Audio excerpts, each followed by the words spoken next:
Wolves are still without a win. Arsenal are now 6 points clear, and West Ham have finally won a game. Hello, and welcome back to More of a Six. Today, I'm joined by Charlie and Matt as we discuss all of the action from game week 10 of the Premier League. Once again, we've been robbed of a perfect More of a Six weekend by Kyle. Spurs. Brighton won, Palace won. Spurs let us down once again.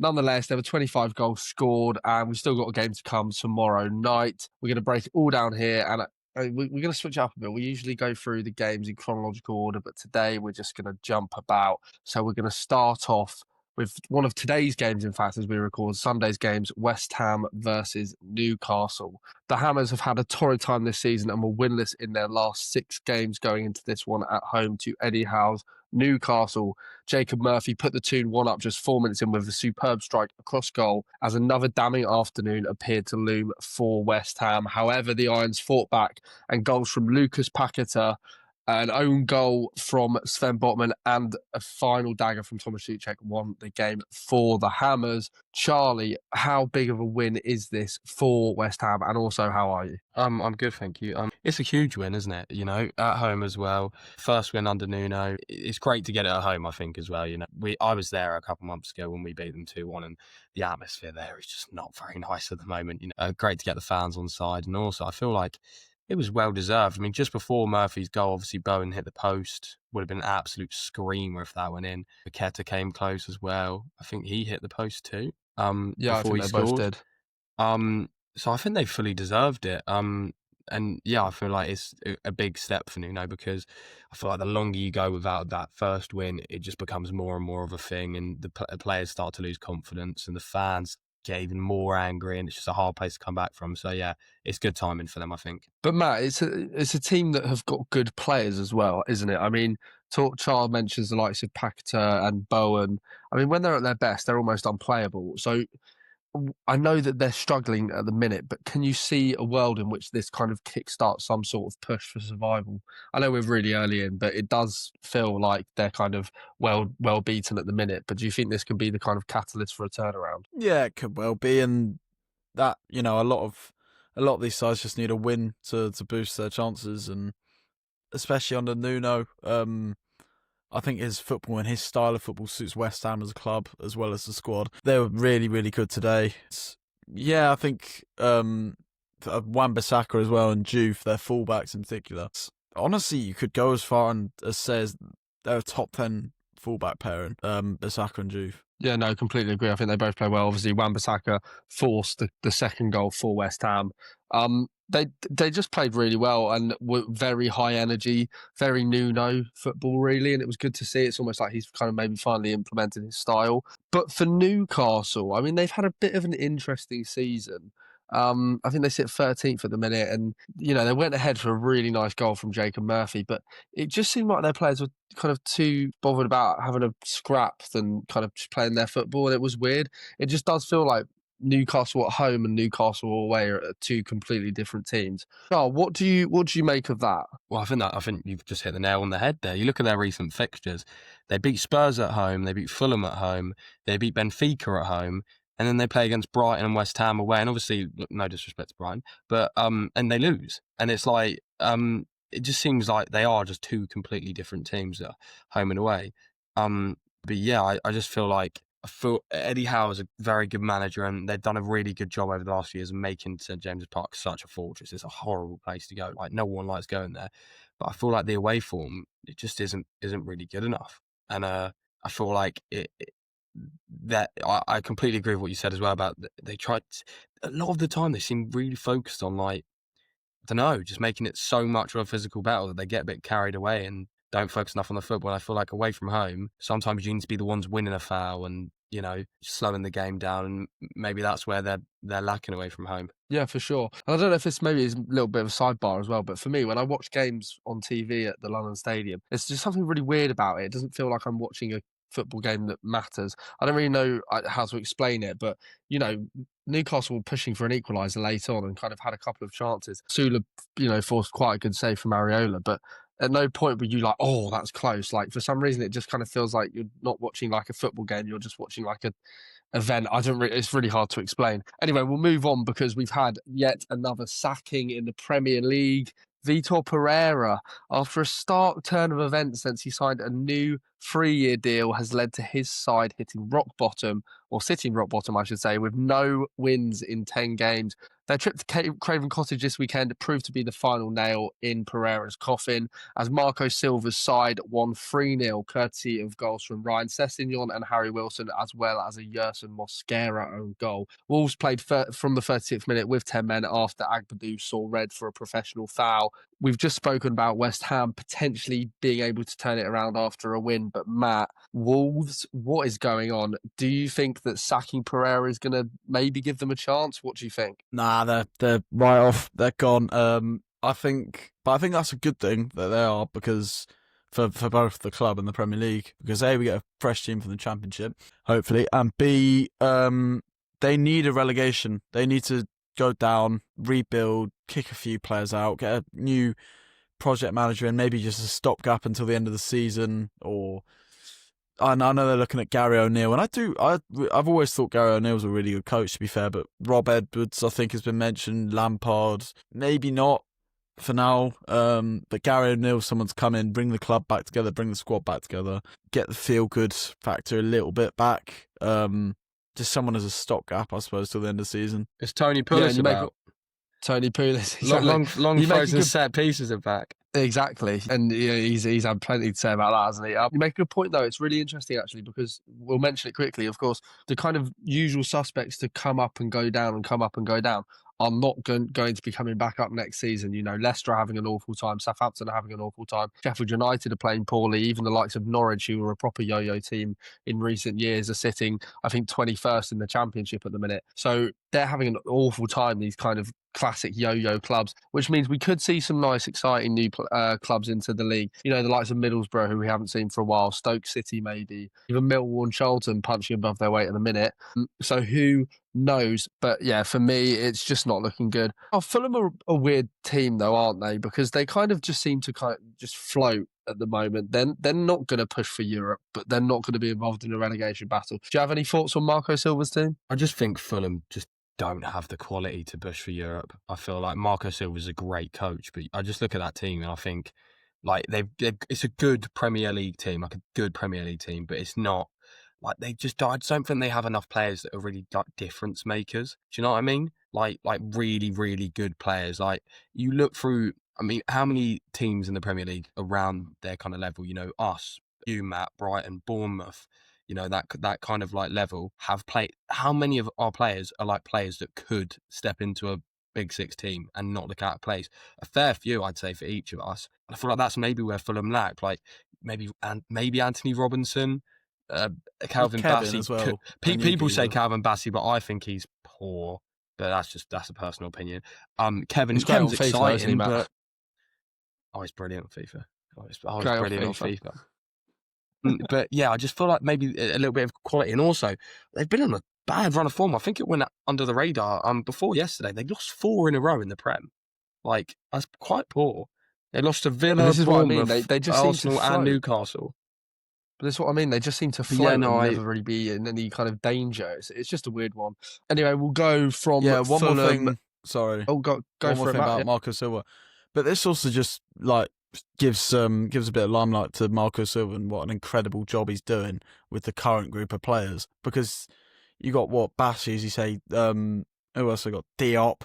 Just Tete. Just average players, average or worse Premier League players, and they're a consistent mid-table team. He's not being given the budget at all. Given the budget, I think he punches above mid-table and possibly stretches Europe even, like they have sort of been doing. But he's a great coach. He'll move on. By the way, how terrible is Agbadou? Okay, mate, he is awful. That it wasn't just the red card. Again, yeah. It wasn't just a red card. It was to defend him for the first goal. It's just some of this.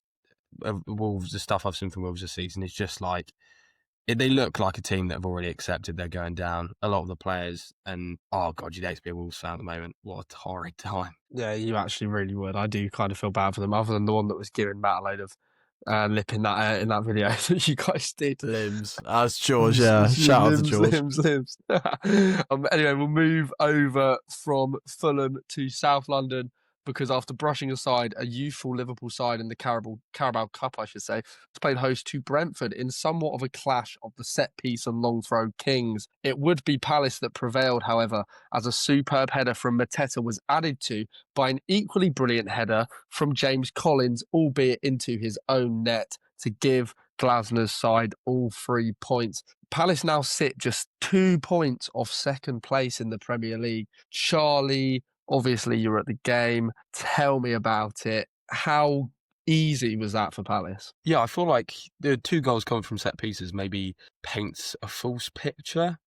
I mean, there weren't many chances in the game, but there was never a point where Brentford even looked like coming close to scoring a goal. I think their best chance was just a header that kind of went straight into the arms of Henderson, and it wasn't really like a massive chance. Or the kind of drop shot for Jan out as well. That one that he fired. Yeah, wide. yeah, on the edge. But that was like just outside the box. Like, I feel like if I was Brentford, I would be really disappointed with that performance. That was toothless. That reminded me of us against Arsenal, but they're playing against us. Like, you know what I mean? Like, you do expect more. And in terms of us, I thought we were really good. I thought the press was unbelievable yesterday. From like minute one, so we were well all over organised. them. I thought Lerma was a joke yesterday. I don't know what he ate before the game, because last few weeks he's been not at his best, but he was unbelievable yesterday, and Kamada was great again. And for the first time in a long time, I thought we played a game without Wharton, and you didn't noticeably watch it and think we really miss Adam Wharton. So I guess that's a positive. But yeah, no, I thought it was a good performance. That header from Mateta was unbelievable too. That's a joke. Yeah, it was a really I saw a good stat goal. actually that I wanted to mention. Since his first game under Oliver Glasner, nobody has more, only one player even, Erling Haaland, has more home Premier League goals than Jean-Philippe Mateta. He's got 22 in 28 games. That's outrageous. Yeah, and also Palace's home form is really good as well, actually. When you look at it, you know, it's very rare that we don't win at home. It's also very rare that we don't win games at home when we score the first goal. We're keeping a lot of clean sheets at home. There's just lots of positive signs. We won't stay on that game too long, but that does take us nicely into our next game, because of course next weekend is one of the more of the 6 derbies, the first one of the season. It's Palace versus long day. Brighton Long at day. Selhurst Park. Long day. But just before we talk about that, we'll get Matt's thoughts on Brighton 3, Leeds 0. Brighton have often struggled against the so-called weaker sides in the league, but they avoided what could have been a potential banana skin when they scored 3 goals to beat Leeds United. Danny Welbeck scored once again before Diego Gomez scored basically an identical brace to guarantee all 3 points and put Brighton into the top 10 just behind Palace. Matt, I know you were there. How convincing of a win was that? I mean, first of all, I think have I got delay back? I think I have. Anyway, as you say, it was a potential banana skin, and we usually do slip up. But I can't remember the last time we beat a crap side like Leeds that convincingly. There was not a suggestion that Leeds would ever get into it, to be fair. They were awful, really, really bad. I thought it was good. Gomez, he's been honking out the gaff a lot this season. I mean, obviously the game he scored 4 goals in, he was useless. He gave away the ball every single time he got it. But that was probably one of his best performances in a Brighton shirt. He was playing as, this is the most woke language, but a false winger. He was essentially starting on the left and drifting inside, picking up central positions, just following play really. So he didn't have a lot going on the left hand side. Minte again, brilliant. Sorry, go on. Yeah, I thought Minte was absolutely superb. I mean, he probably could have had a couple of goals, couldn't he? Yeah, Welbeck as well. Yeah, I completely agree. You know, lots of good chances, and I do want to touch on Leeds though, because not very impressed. I think for me, probably the weakest of the 3 promoted teams. You're kind of the first one of us to watch them in person. So, what did you make of Leeds, Matt? Yeah, just as I said, they were crap, absolutely useless. Bogle isn't good enough for the Premier League. I typically rate him, but I don't know. He's been all right, but he was awful, really, really bad. And Leeds fans were saying that this is their worst performance of the season. A lot of people say they could well stay up just because of their home form. I probably agree with that because, yeah, they were probably the worst team to come to the Amex in a good few years. Yeah, for sure. But I remember the last time they were in the Prem, they had really good home form at the start of the year, and then that kind of fell off as well, and that's kind of what saw them go down. I remember we went there and won 5-1, I think, and just completely smashed them. Um, anyway, we'll move on. Yeah, like you said, a great win for Brighton, and of course, looking forward to the game next weekend. Quickly, are you feeling I'm not. confident at all, Matt? Oh no, we're getting smashed. No, I mean everything about how good and strong you are at the moment. That you have conviction. When you win a game, you win convincingly, and there hasn't been a huge amount of that with us. I think Mateta, long day, Pino, I've been impressed with from what I've seen. Yeah, but you lot do this every year because you kind of do this whole, well. we're definitely losing, because so that if you then lose, No, you can we go, are. This has been we the told least. you, it doesn't Nah. count. No, I'm not, I'm never I confident. mean, This has been the my least view on the confident I've game, ever been. my view on next week is that we should win. Like with no disrespect to you, I feel like the quality that we've got at the moment and the momentum we're on, and I think with Glasner as a coach, like being a lot more experienced than Hertzler, I and agree. we're on a high. We should win next week, which is Yeah, no, I totally why agree. I don't like this game at all, and I'm not looking forward to it because as soon I'm as the exactly the pressure's same, on, mate. it's kind of like if we don't, I don't know, if we win, it's like, yeah, Palace have been really good lately. Like, fair enough, Palace win. But as soon as Brighton fans are scared of the game or are like, oh, no, you're going to batter us, and they actually think it, that's when I get nervous because I'm just like, I don't know. You will. We are. I don't know. We've been so inconsistent and we've been so bad at times this season. Arsenal away midweek, United away pony. Our away form hasn't been amazing, I don't think, this season. I mean, there's Chelsea. I can't really think of anyone else really, but just not very good, not confident at all. Well, we'll have to wait and Well, see, I really, won't we? if we lose, boys, I'm not turning up to do the pod Sunday evening. I'm sorry, I won't be there. I think that might be the case. I'll be busy. Well, let's hope that Palace do win, because otherwise there probably won't be a pod. It will just be Matt on his own. Anyway, let's move on. We're going to fire through, as we normally do, a couple of the more boring results. We've got 3 here to get through nice and quickly, so if you just bear with me, I'll tell you about those games. Firstly, there was another routine win for Arsenal, and once again, as they demonstrate just why they're the favourites to win the league this season. First half goals from Victor Gyökeres and Declan Rice were enough for a 2-0 win at Turf Moor against Burnley. We don't have Kyle on tonight, so we'll fly through this one. Spurs 0, Chelsea 1. Despite sitting 5th in the table, Spurs fans do not seem to be pleased with life under Thomas Frank. A combination of style of play and a lack of identity has led to ill feeling, and that seems to be transcending to the players on the pitch. When Chelsea visit Spurs, there's usually fireworks. Last season, the fixture resulted in a 4-3 win to Chelsea. However, this time around, Spurs mustered a truly pathetic 0.1 expected goals, taking just 3 shots in total. Utterly embarrassing for a home side in the Premier League.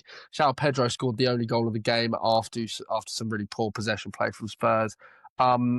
Spurs were just awful. Have either of you got anything to say about this game? Yeah, I wanted to mention Moises Caicedo and actually, you know what? I'll mention him and then I'll pass it over to Matt because I'm sure he probably wants to talk about him, but he doesn't care. In which case, I'll talk about him. I think Moises Caicedo is just an absolute joke, and I thought like it maybe makes it look like really poor possession play, which it was from Spurs, but just he's like such an elite presser. He's so hard to get past one-on-one, and I also just think the presence of mind to square that across to João Pedro is a good finish. I feel for Spurs, that is just a terrible performance. I mean, like, it's one of them. It's a bit like what I was saying about Brentford against us. It's like sometimes sometimes your team are going to lose games. Even against your rivals, it's going to happen, right? But the one thing that just isn't acceptable is just not putting up putting up a performance where it looks like you haven't even put in any effort or tried to get anything out of the game. And that's what that game looked like to me. It looked like they were almost like they were okay with losing 1-0. It was really weird. I mean, that kind of I thought speaks. Pedro Neto after the game was quite funny. With sticking his tongue out, that was so bizarre. With the Spurs fans. That was so strange, actually. That's weird. Got a really weird, freakishly shaped tongue. Yeah, no, I completely agree with your points, and I think that kind of stands for a reason in the 0.1 expected goals. They were just awful. Matt, have you got any other thoughts on Chelsea, Casado, and Cucurella, and Rob Sanchez? What does that say about the dressing room atmosphere and the sort of togetherness and the players willing to buy into Thomas Frank's identity and vision in the club? It just seems like a bit negative at the moment in the Spurs space, and should it be? Maybe not, because they've had a decent start to the season, very decent. I think if you go to Thomas Frank expecting pretty football, really, really, I don't know, De Zerbi-esque football, you're not really going to get that. Yeah, No, you're not. Kyle would want us to say his piece on this, wouldn't he? Because I saw him say on Twitter that he actually thinks that maybe people are reading a little bit too much into that whole interaction, and that maybe it is just that they've lost. They're not happy with themselves as a performance, and they're just frustrated and they want to get back in. But if you look at Spurs' record, I feel like obviously, you look at the table, you think, Spurs are doing all right. Why are people, why all their fans so frustrated? But you look at their home record and you really start to see where the problem is. Yeah, it's dismal. It's dismal. They lose against Chelsea. They lose against Villa. They draw against Wolves. They beat Doncaster. They lose against Bournemouth. Their last win in the league at home was on the opening day against Burnley. That is poor. Yeah, it has been poor, and you can kind of understand, because they're doing quite well away from home. That's why they're fifth. But ultimately, when you're kind of doing this poorly at home, your home fans are going to be annoyed. We'll jump through Liverpool Villa. The pressure certainly has been piling onto Arne Slot, who just won once in his last 7 before Liverpool played host to Aston Villa, who had lost just once in the same time frame. Emery's side hit the post twice early on before Hugo Ekitike's strike was ruled out for offside. Mo Salah did put the Reds ahead just before half-time after a shocking pass from Emi Martinez, and then Ryan Gravenberch made it 2 with a powerful effort, which deflected off Ezri Konsa to make it 2-0 and give Liverpool all the points. An important win for Liverpool. Disappointing for Villa, but they've been on a really good run of form. We're just going to jump straight on to our second to last game, which is Forest versus Manchester United. And United have had somewhat of a resurgence in recent weeks, and they'd won 3 Premier League games on the spin ahead of their trip to Nottingham Forest. Casemiro opened the scoring before a quick-fire double from Forest via Gibbs White and Savola put Sean Dyche's side ahead just after the break. In games prior, United may have crumbled and lost the game, but they fought back, and Amad Diallo equalised to earn Amarin's side a valuable point on the road.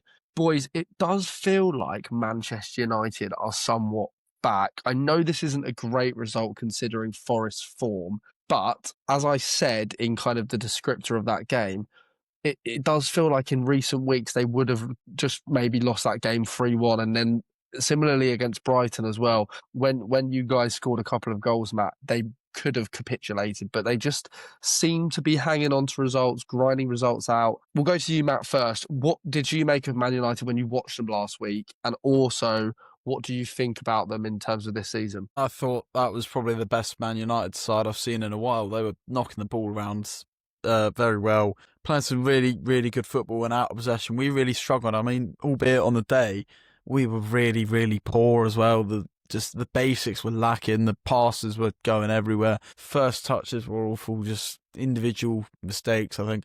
And also, as a manager, it's very, very difficult to set up against the back 3, back 5, whatever way you want to look at it.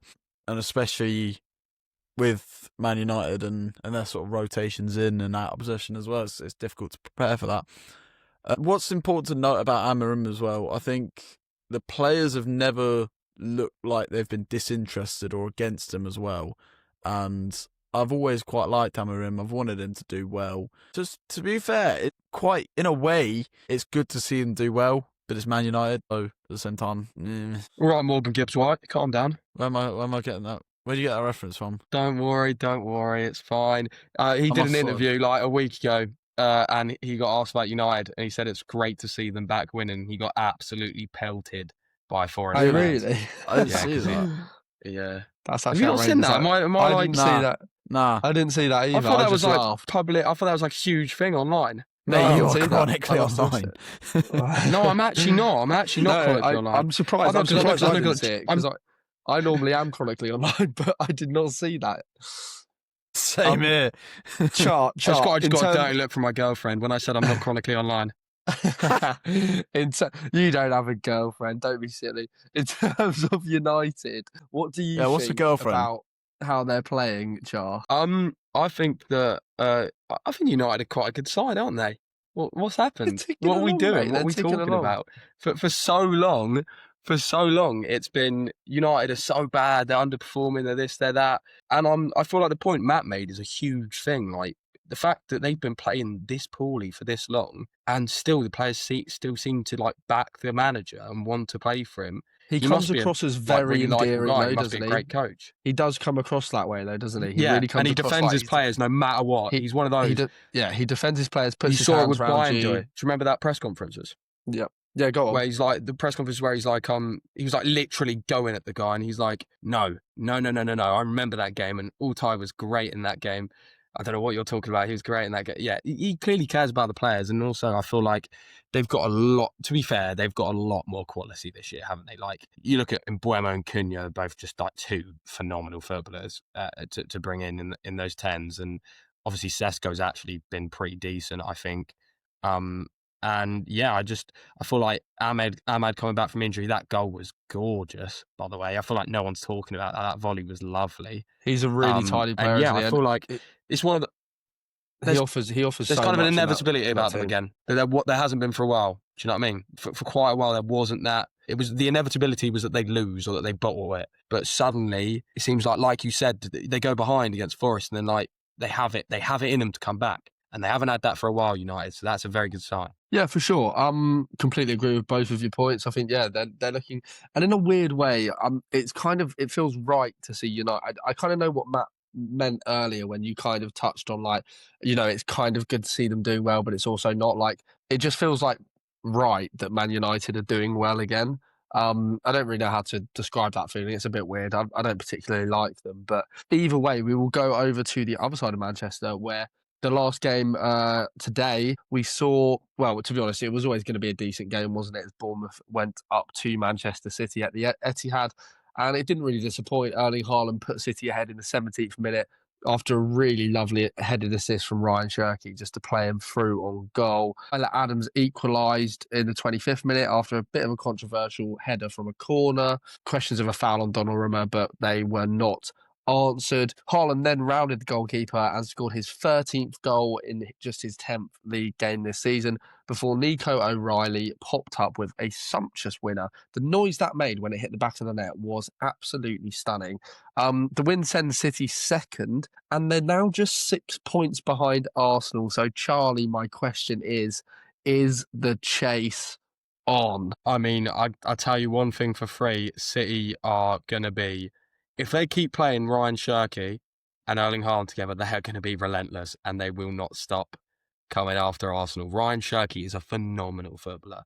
Creatively, like one of the best in the league, in my opinion. I was a bit confused as to why he hadn't been starting every game like up to recent weeks.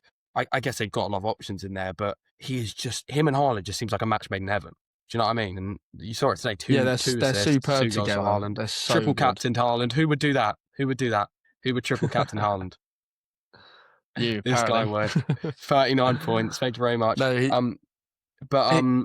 I think yeah, the thing no, with Turkey though is City that will you kind of chase them. forget They how will be right on them. Yeah, 100%. I think you forget that Turkey's so young though as well. Like he is very, very young still. But yeah, he was just phenomenal today.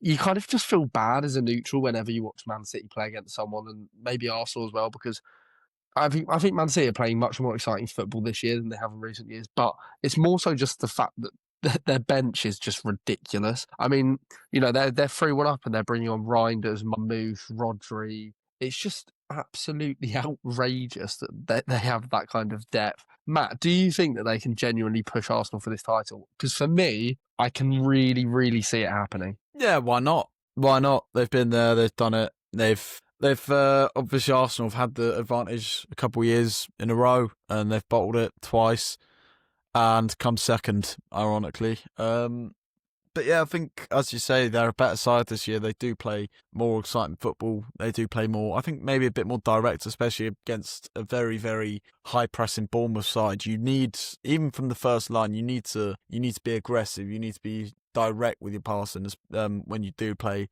against a high press, you need to have organisation, and that's exactly what they did. And Bournemouth walked right into that trap, really. So yeah, why not? I think, when you got Haaland hitting just some of the best form of his career as well, if he keeps this up, this will be a record season for him. Yeah, they can. Yeah, for sure. Completely agree. And to be honest, I would low-key love to see it. So up the city. Anyway, that is where we will leave it for this week's episode. Sorry about the lack of episode last week. There we had an issue with uploading, and then timetables were clashing. And basically, whenever Kyle was free to upload it, I wasn't free to help him out with it, and vice versa. So we just decided not to post that because it's a bit pointless chucking it up when it's over a week late. But this one will be with you on time. We hope you've enjoyed, and if you have, please remember, if you're on YouTube, to like and subscribe, leave a comment as well, and likewise on Spotify, drop a comment, follow us and rate us 5 stars, and we will see you in midweek for another edition of Top Scorer with the boys, and we'll also be talking about, of course, all the lovely European football that occurs as well. But for now, see you later, have a good one, and thank you for listening. Bosh.